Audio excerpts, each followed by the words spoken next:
वो भी इस दौर में सच बोले तो मारे जाएं, ऐसा दौर बना रखा है भाजपा ने। राम और लक्ष्मण को अलग करने की कोशिश करने वाली भाजपा, आम आदमी पार्टी परिवार में फूट डालने वाली भाजपा ये भूल गई कि हम रामलीला मैदान और जंतर मंतर के आंदोलन की उपज हैं।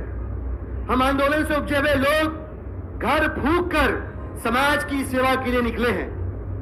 ऐसे में हमें तोड़ने की कोशिश करना, हमें अलग करने की कोशिश करना सिर्फ और सिर्फ भाजपा के चेहरे पर काली पोतेगा। मैं 2 लाइनों के साथ अरविंद जी को आवाज देना चाहूंगा।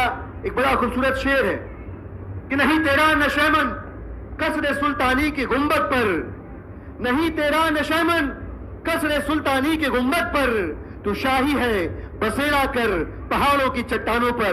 एक बार जोरदार तालियों के साथ हम स्वागत करेंगे हमारे मुखिया, हमारे बड़े भाई अरविंद केजरीवाल जी का। भारत माता की, भारत माता की, भारत कलाम, वंदे वंदे।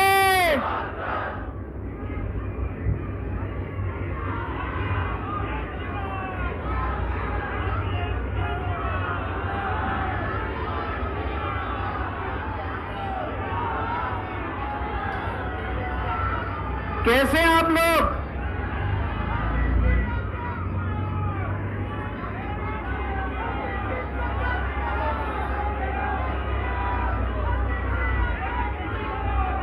दोस्तों,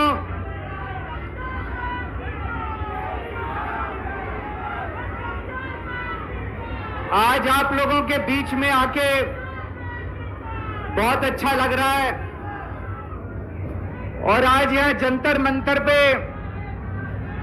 पुराने दिन याद आ गए।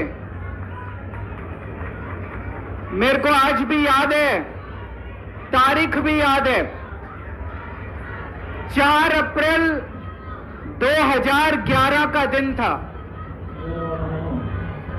जब आजाद भारत का भ्रष्टाचार विरोधी सबसे बड़ा आंदोलन अन्ना आंदोलन यहां जंतर मंतर से शुरू हुआ था।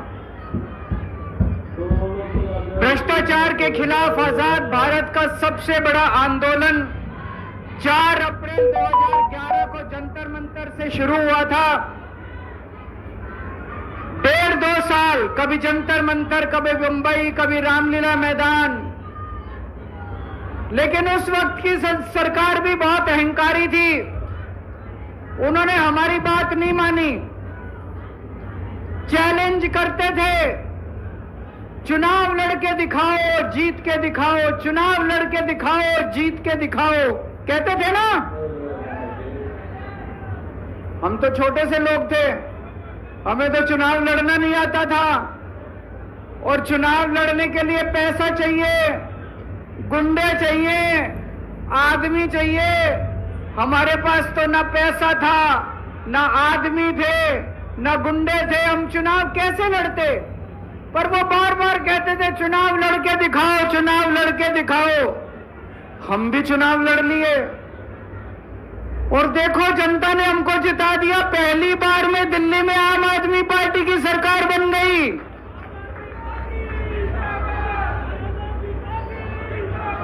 देश के अंदर हमने 2013 में चुनाव हुए थे, देश के अंदर साबित कर दिया ईमानदारी से चुनाव लड़े भी जा सकते हैं और ईमानदारी से चुनाव जीते भी जा सकते हैं। जब हम चुनाव लड़े थे उन दिनों में तो ये कहते थे सारे पार्टी वाले, अरे इनकी तो जमानत जब्त होएगी, केजरीवाल की जमानत बच जाए चाहे। पहली बार में सरकार बन गई थी दिल्ली के अंदर हमारी 49 दिन की सरकार। ईमानदारी से चुनाव लड़े थे हम, हमारे पास कोई पैसा नहीं था, कोई आदमी नहीं था, ईमानदारी से चुनाव लड़े थे। देश में साबित कर दिया कि ईमानदारी से चुनाव लड़े जा सकते हैं। पिछले 10 साल से दिल्ली के अंदर हम लोग सरकार चला रहे थे, ईमानदारी से सरकार चला रहे थे, ईमानदारी से पैसे सरकार के बचा रहे थे और ऐसी ऐसी सुविधाएं दी हमने जनता को जो कोई कल्पना भी नहीं कर सकता। बिजली 24 घंटे कर दी, बिजली फ्री कर दी, बिजली पानी फ्री कर दिया, महिलाओं के लिए बसों का किराया मुफ्त कर दिया, बुजुर्गों के लिए तीर्थ यात्रा कर दी, शानदार अस्पताल मोहल्ला क्लिनिक बना दिए, लोगों का इलाज मुफ्त कर दिया, शानदार स्कूल बना दिए, लोगों की शिक्षा शानदार कर दी, बच्चों को भविष्य दे दिया। 10 साल ईमानदारी से काम किया। मोदी जी को लगने लगा कि अगर इनसे जीतना है तो इनकी ईमानदारी पे चोट करो, इनको बेईमान साबित करो। तो प्रधानमंत्री जी ने एक षड्यंत्र रचा। उन्होंने षड्यंत्र रचा, केजरीवाल को बेईमान साबित करो, मनीष सिसोदिया को बेईमान साबित करो, आम आदमी पार्टी को बेईमान साबित करो। और षड्यंत्र रच के इन्होंने हमारे सारे बड़े बड़े नेताओं को एक एक करके जेल में डाल दिया। दोस्तों, अब हम जेल से बाहर आ गए और जेल से बाहर आने के बाद मैंने इस्तीफा दे दिया। आपके मन में यह चल रहा होगा कि केजरीवाल ने इस्तीफा क्यों दिया। मैंने इस्तीफा इसलिए दिया क्योंकि मैं ये सब करने के लिए, गंद करने के लिए नहीं आया था, मैं भ्रष्टाचार करने के लिए नहीं आया था, मैं सत्ता का लालच, सत्ता की भूख नहीं है मेरे को सीएम की कुर्सी की भूख नहीं है। मैं पैसे कमाने नहीं आया। पैसे कमाने होते इनकम टैक्स कमिश्नर की नौकरी करता था, उस नौकरी में जितने करोड़ों रुपए चाहता मैं कमा सकता था। पैसे नहीं कमाने, देश के लिए आए थे, भारत माता के लिए आए थे, देश की राजनीति बदलने के लिए आए थे। दोस्तों,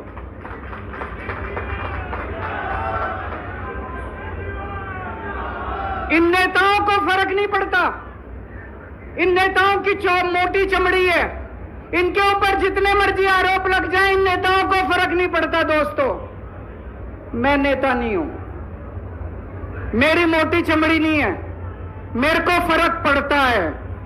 मेरे पे जब ये कीचड़ फेंकते हैं बीजेपी वाले, मेरे को जब ये चोर कहते हैं, मेरे को जब ये भ्रष्टाचारी कहते हैं, मेरे को जब ये गाली देते हैं, मेरे को फर्क पड़ता है। आज मैं बहुत दुखी हूं, आज मेरी आत्मा पीड़ित है, मैं अंदर से बहुत दुखी हूं और इसीलिए मैंने इस्तीफा दिया। मैंने अपनी जिंदगी में केवल इज्जत कमाई है, मैंने अपनी जिंदगी में केवल ईमानदारी कमाई है। मेरे बैंक में कोई पैसा नहीं है, मेरी पार्टी के बैंक में कोई पैसा नहीं है, मैंने केवल इज्जत कमाई है। आज 10 साल के बाद जब मैंने इस्तीफा दिया है, थोड़े दिन में मैं सीएम का बंगला छोड़ दूंगा। आज दिल्ली के अंदर मेरे पास घर भी नहीं है रहने के लिए। मेरे को कई लोग कहते हैं, कैसा आदमी है यार तू, 10 साल राजनीति करी, 10 साल सीएम रह गया, 10 साल में तो 10 कोठियां बन जाती, 10 घर बन जाते, 10 प्लॉट बन जाते। मैंने कुछ नहीं कमाया 10 साल के अंदर, केवल आपका आशीर्वाद कमाया, आपका प्यार कमाया है 10 साल के अंदर। और उसी प्यार का नतीजा है आज जब मैं घर छोड़ूंगा, मेरे पास इतने लोगों के फोन आ रहे हैं, इतने लोगों के मैसेज आ रहे हैं, जी मेरा घर ले लो, मेरा घर ले लो, मैं किराया नहीं लूंगा, मेरा घर ले लो। मैं आप सब लोगों का शुक्रिया अदा करता हूं। अभी श्राद्ध चल रहे हैं, श्राद्ध खत्म होने के बाद जैसे ही नवरात्रे शुरू होंगे, मैं सीएम आवास छोड़ दूंगा और आप में से ही किसी के घर आके मैं आपके साथ रहना चालू कर दूंगा।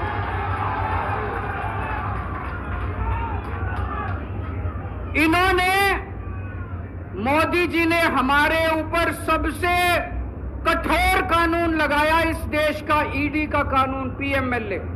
उसमें बेल भी नहीं मिलती, उसमें बेल भी नहीं मिलती, लेकिन केस फर्जी था।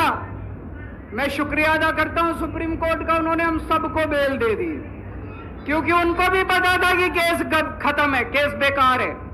उन्होंने हम सबको बेल दे दी। लेकिन जैसे मैंने कहा, मैंने केवल ईमान, जब मैं जेल से आया, मैंने मन में सोचा था, जब तक कोर्ट मेरे को बाइज्जत बरी नहीं कर देता, मैं दोबारा कुर्सी पे नहीं बैठूंगा। लेकिन मेरे को वकीलों ने कहा ये केस अभी 8 साल चल सकता है, 10 साल चलेगा, 15 साल चलेगा। ये केस का कोई भरोसा नहीं है, ये केस अभी बहुत लंबा चलेगा। तो मैंने तय किया, मैं अपनी जनता की अदालत में जाऊंगा, जनता से पूछूंगा कि जनता मेरे को बताए कि मैं बेईमान हूं कि मैं ईमानदार हूं। मैं दाग के साथ नहीं जी सकता, दाग के साथ काम करना तो दूर की बात है, मैं इस दाग के साथ मैं जी भी नहीं सकता, मैं जिंदा भी नहीं रह सकता। मैं आपसे पूछना चाहता हूं, अगर मैं बेईमान होता, क्या मैं दिल्ली में बिजली फ्री कर सकता था?